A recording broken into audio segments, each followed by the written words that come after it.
Most of the books that I own, I have read and enjoyed, and that's why I own them. I'm gonna show you some of the books that I own that I have not read and tell you why I haven't read them yet. And then you can tell me which ones I should prioritize reading. I feel a little bit humiliated even holding this. I do not know why I own this book. Well, actually, yes, I do. And the answer is right there. I thrifted this.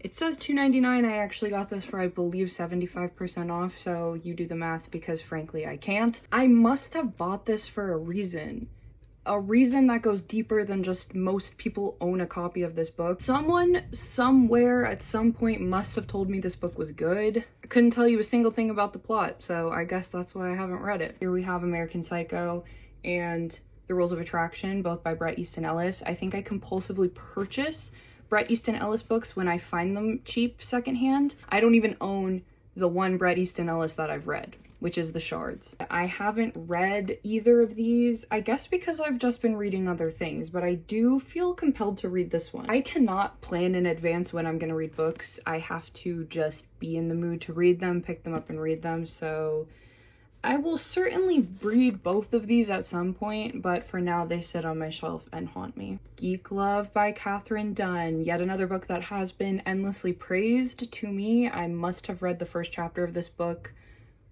5 times, and it keeps not pulling me in. I keep wanting to read this book, like I bring it with me out to like a coffee shop, because I like how it feels being seen reading this book. I feel like it gives me clout that I don't deserve. To be completely honest with you, I keep reading this book, trying to give it a chance, reading the first chapter, and it's not clicking for me. I'm gonna feel really cool once I finish reading it, but I see the spine sitting on my shelf, and I'm looking for the next book I want to read, and I just look at this and remember how many times I have tried and failed to read this book, and I just think to myself, that's gonna be boring, isn't it? So I'm not compelled to read it. Also, I'm sorry, the cover's not doing it any favors. Little Eyes by Samantha Schweblin. I believe this one was translated by Megan McDowell. Yes, translated by Megan McDowell. She is a phenomenal translator. She also translated Fever Dream into English. Read a couple chapters of it. I was just a little bored and I put it back down, and now it sits on my shelf and stares at me. Since purchasing it and putting it on my shelf, I've heard lukewarm things about it. So now I'm like, am I feeling compelled to pick up this book that bored me and I've heard is not that good? Well, frankly, no.